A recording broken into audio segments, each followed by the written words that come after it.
Hello friends, myself Ranjan Kumar Singh. Welcome to your channel GS Concept with Tricks. हम लोगों ने पिछले 3 video में पढ़ चुका है भारत के संविधान के बारे में और आधुनिक भारतीय इतिहास के बारे में और भूगोल के अक्षांश के बारे में, और उसी कड़ी में अगला जो है अर्थशास्त्र का शुरू करते हैं। तो उसमें हम देखते हैं पहले इकोनॉमिक्स का सिलेबस के बारे में बात करेंगे। उससे पहले बेसिक चीज़ जान लेते हैं।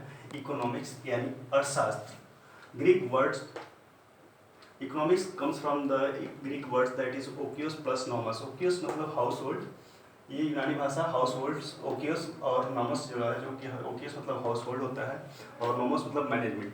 घर में एक सीमित मनी है, पैसे है, जैसे सपोज है कि 10,000 रुपये है, उसी पूरा घर चलाना है, तो इसी का प्रबंधन जो है वो अर्थशास्त्र, इस तरह का मैनेजमेंट ही अर्थशास्त्र के अंतर्गत अध्ययन किया जाता है। अर्थशास्त्र विषय का यहीं से उत्पत्ति होता है। तो इसको यदि डिफाइन करना होगा तो ग्रीक इकोनॉमिक्स को कह सकते हैं कि economics is the study of the production and distribution of goods and services. Economics deals with the study of the production and distribution of goods and service. वस्तुओं और सेवाओं का उत्पादन और वितरण का अध्ययन ही अर्थशास्त्र कहलाता है। इसको व्यापक रूप से 2 कैटेगरी में बांटा गया है, जो कि माइक्रो इकोनॉमिक्स यानी कि व्यष्टि अर्थशास्त्र, और दूसरा जो है मैक्रो इकोनॉमिक्स जो कि समष्टि अर्थशास्त्र है। मैक्रो में इंडिविजुअल अर्थ होता है economic behaviours of individual units. किसी व्यक्तिगत आर्थिक व्यवहार का अध्ययन ही जो है वो जो माइक्रो इकोनॉमिक्स का था, उसके अंतर्गत व्यक्ति किसी घरेलू खर्चे, किसी फर्म का, किसी उद्योग का, इंडस्ट्री का, उसका व्यापारिक, उसका जो आर्थिक व्यवहार है उसको ही अध्ययन किया जाता है। जबकि माइक्रो में इकोनॉमिक्स में हम लोग पूरा इंटायर इकोनॉमी की बात करते हैं। समष्टि में होल इकोनॉमी और इट्स एग्रीगेट कह सकते हैं, economic behaviour of whole economy और इट्स एग्रीगेट, यानी कि अर्थव्यवस्था का समूचे रूप में अध्ययन इसके अंतर्गत किया जाता है। यानी कि सरकार का आर्थिक नीति, आर्थिक व्यवस्था और व्यापार, उसमें क्या है, फाइनेंशियल डिफिसिट, ये सपोज जीडीपी, एनएनपी, ये सब चीज़ें जो है, बेरोजगारी, अनएम्प्लॉयमेंट, और ये मुद्रास्फीति, इन्फ्लेशन, डिफ्लेशन, ये सब अंतर्गत ये माइक्रो इकोनॉमिक्स के अंतर्गत आता है। सिविल सर्विसेज के कड़ी में हम बात करेंगे कि इसमें क्या क्या सिविल सर्विसेज के सिलेबस में मेरे लिए पूछा जाता है। तो पहला 11th-12th का एनसीईआरटी है, और 11th-12th के एनसीईआरटी में हम पढ़ेंगे micro economics, macro economics and Indian economic.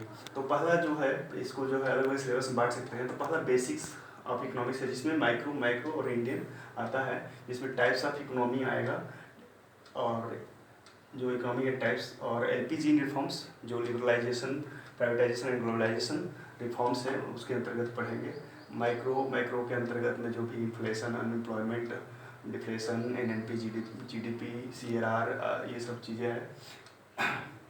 फिर उसके बाद सेकंड जो यूनिट है वो बैंकिंग फाइनेंस है, जिसमें मॉनेटरी पॉलिसी, मौद्रिक नीति के बारे में बात करेंगे, जो कि CRR, RM, cash reserve, bank rate, ये सब आएगा। बैंकिंग पॉलिसी आएगी, कैपिटल, पूंजी बाजार, मार्केट। फिर जो है थर्ड जो है हमारा थर्ड में बात करेंगे फिजिकल पॉलिसी, राजस्व नीति के बारे में, बजट, टैक्सेशन, बजट के बारे में, सब्सिडीज के बारे में, फिजिकल डिफिसिट यानी राजस्व घाटा के बारे में। फोर्थ है इंटरनेशनल, अंतर्राष्ट्रीय, जो कि बीयूपी और सीएडी, बैलेंस ऑफ पेमेंट और कैश अगेंस्ट डॉक्यूमेंट के बारे में बात करेंगे। पांचवा जो है सेक्टर्स ऑफ इकोनॉमी, आर्थिक क्षेत्र के बारे में बात करेंगे। उसमें एग्रीकल्चर के इसी क्षेत्र आ जाएंगे, एमएसएमई यानी कि micro, small, medium enterprises, industries, और सूक्ष्म लघु माध्यमिक उद्योग, और सर्विसेज सेक्टर, सेवा क्षेत्र। छठा बात करेंगे इंफ्रास्ट्रक्चर और संरचना के बारे में, जिसमें एनर्जी है, ट्रांसपोर्ट है, रूरल अर्बन है, यानी, और सातवां जो है एचआरडी मानव संसाधन विकास जो है, जिसके अंतर्गत में प्रधानमंत्री की बहुत सारी कौशल योजनाएं जो है चालू किए गए हैं, स्टार्ट किए हुए हैं।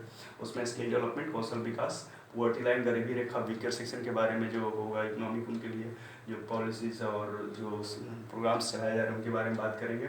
और एसएससी, बैंकिंग, रेलवे और छोटे कंपटीशनों में इस तरह से पर्सन न्यूज भी पूछा जाता है। जो इकोनॉमिक्स संस्थाओं से जो अपॉइंटमेंट होते हैं, रिटायरमेंट होते हैं या रेजिग्नेशन होते हैं, उनके बारे में बात करते हैं। सपोज दैट कि अजय भूषण पांडे वर्तमान में चेंज हुए हैं, फाइनेंस सेक्रेटरी हैं गवर्नमेंट ऑफ इंडिया के, जो राजीव कुमार पहले थे, उनका जगह लिए हुए हैं। पहले जो अभी तो इसमें अभी बात करेंगे तो देवाशीष पांडे हैं director central board of RBI के लिए गवर्नमेंट ने इनको नॉमिनेट किया है। और जैसे आरबीआई के वो भी वर्तमान में कौन है, चेयरपर्सन कौन है, तो शशिकांत दास। ऐसे सीईओ पूछ लिया जाता है किसी बैंक का, किसी इंडस्ट्रीज का, या फिर एमडी कौन है, मैनेजिंग डायरेक्टर कौन है। तो इस तरह से क्वेश्चन पूछता है, ये वन टाइम पूछता है। लेकिन सिविल सर्विसेज की बात करें तो बस ये सारे टॉपिक को कवर करेंगे। उसमें हम ये जो है 11th-12th के एनसीईआरटी से कवर करेंगे। इसमें सेल्फ स्टडी से अपना ध्यान पढ़ने की कोशिश करना है और हम भी उसमें डिस्कस करेंगे। लेकिन हम लोग जो नेक्स्ट क्लास इकोनॉमिक्स का शुरू करेंगे उसमें बैंकिंग फाइनेंस करेंगे, और अगला हमारा वीडियो जो आएगा वो साइंस के ऊपर आएगा। उसके बाद से नेक्स्ट फिर संविधान का दूसरा पार्ट होगा, फिर हिस्ट्री का पार्ट होगा, फिर ज्योग्राफी का नेक्स्ट पार्ट, और उसके बाद इकोनॉमिक्स, फिर साइंस का पार्ट। ऐसे सीक्वेंस बाय सीक्वेंस बनता रहेगा। तो मिलते हैं अगले वीडियो में। Thank you.